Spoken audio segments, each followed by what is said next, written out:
नमस्कार। प्रभात साक्षी news network पर आप सभी का स्वागत है। दिल्ली की एक अदालत ने टेरर फंडिंग मामले में जेल में बंद लोकसभा सदस्य इंजीनियर रशीद को 2 अक्टूबर तक के लिए अंतरिम जमानत दे दी ताकि वह जम्मू कश्मीर विधानसभा चुनाव में प्रचार कर सकें। हम आपको बता दें कि इंजीनियर रशीद ने लोकसभा चुनाव के दौरान जेल में रहते हुए ही जम्मू कश्मीर के पूर्व मुख्यमंत्री और नेशनल कॉन्फ्रेंस के नेता उमर अब्दुल्ला को बारामूला सीट पर हरा दिया था। शेख अब्दुल रशीद को इंजीनियर रशीद के नाम से भी जाना जाता है। उनकी पार्टी जम्मू कश्मीर विधानसभा चुनाव में बढ़ चढ़कर भाग ले रही है। इंजीनियर रशीद के जेल से बाहर आने से कश्मीर घाटी में राजनीतिक माहौल पूरी तरह बदल सकता है। अब तक कश्मीर घाटी में नेशनल कॉन्फ्रेंस का दबदबा माना जा रहा था और उसका मुख्य मुकाबला पीडीपी के साथ होता हुआ दिख रहा था, लेकिन इंजीनियर रशीद के साथ लोगों का भावनात्मक जुड़ाव तब और बढ़ने की संभावना है जब वह यह देखेंगे कि वोट मांगने खुद इंजीनियर रशीद आ रहे हैं।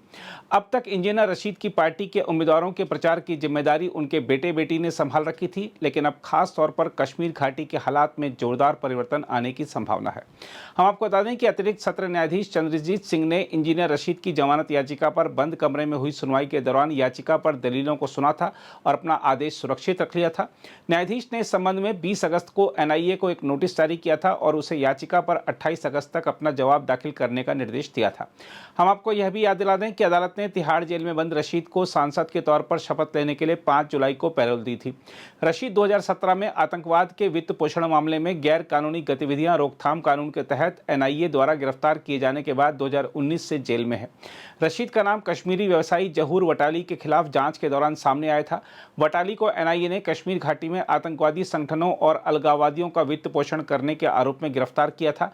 एनआईए ने इस मामले में कश्मीरी अलगाववादी नेता यासीन मलिक, लश्कर-ए-तैयबा के संस्थापक हाफिज सईद और हिजबुल मुजाहिदीन के सरगना सैयद सलाउद्दीन समेत कई लोगों के खिलाफ आरोप पत्र दाखिल किया था।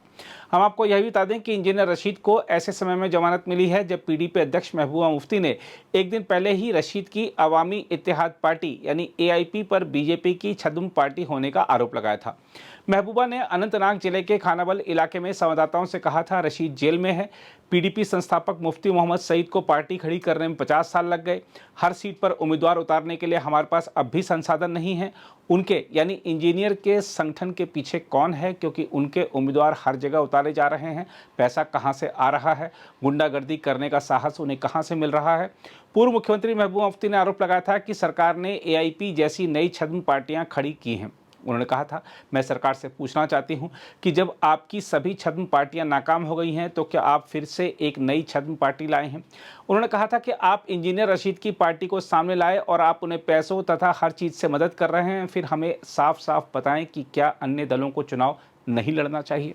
उन्होंने जम्मू कश्मीर की आवाम को आगाह किया कि वे छद्म पार्टियों के प्रभाव में ना आएं। महबूबा ने कहा, ये सभी पार्टियां निर्दलीय उम्मीदवारों की आड़ में, एआईपी की आड़ में निश्चित रूप से कहीं से धन प्राप्त कर रही हैं। उन्हें ऐसे संसाधन कहां से मिल रहे हैं, लोगों को इस बारे में सोचना होगा। बहरहाल आइए देखते हैं इंजीनियर रशीद को मिली जमानत पर उनकी पार्टी और बीजेपी नेताओं की क्या प्रतिक्रिया है। हमने बेसिकली रेगुलर बेल के लिए अप्लाई किया था। 28 अगस्त को 4 सितंबर के लिए उसको महफूज रखा गया था। 4 सितंबर के बाद 11 सितंबर को वो लिया गया था। तो हमारे कुछ उसमें हमें एप्रीहेंशंस लगे। हमने साइमल्टेनियसली 5 सितंबर को इंटरिम बेल पिटिशन लगा दी with special reference to honourable apex court, जो सुप्रीम कोर्ट ने अरविंद केजरीवाल के लिए जजमेंट दी थी। On that basis of the judgment we submitted interim relief petition और आज हम शुक्रगुजार हैं ऑनरेबल कोर्ट के, उन्होंने वो रिलीफ हमें दे दिया। और ये इसमें जो सबसे ज़्यादा कामयाबी के मुस्तहिक है वो कोर्ट, जुडिशरी और वो लोग जिन्होंने 4.25 लाख लोग, जो 5.25 लाख लोग जिन्होंने मतदान में हिस्सा लिया और इसके लिए वोट दिया। तिहाड़ का बदला जो वोट से, उस वोट ने आज बदला ले लिया और इंजीनियर साहब बाहर आ रहे।